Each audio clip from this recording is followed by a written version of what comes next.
Treng, enakin aja. Dari 3 pasang capres dan cawapres, ternyata cuma Pak Prabowo dan Gibran Rakabuming yang belum pernah berurusan dengan KPK, baik sebagai tersangka maupun sebagai saksi.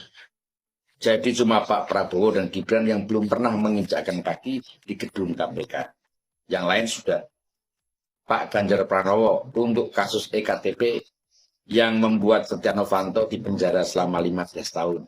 Terus Pak Mahfud MD untuk kasus suap sengketa pilkada di Tapanuli Tengah.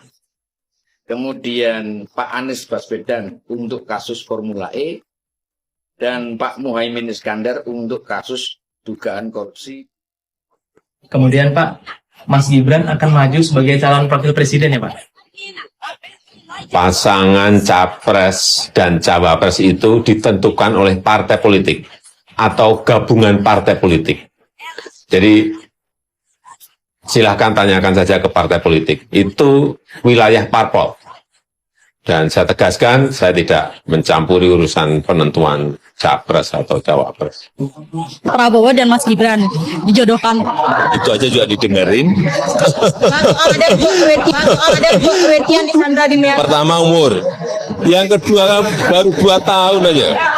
Jadi apa? Kan tidak bisa nyapres.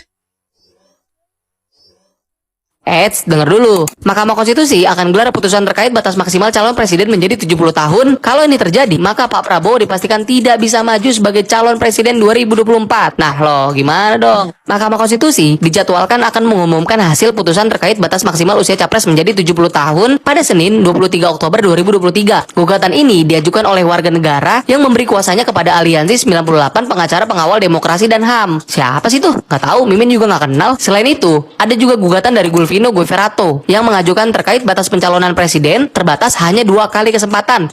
Ini mah sengaja banget, Mimin juga tahu. Nah, kalau salah satu diantaranya disetujui, maka fix Pak Prabowo akan gagal maju sebagai capres. Waduh.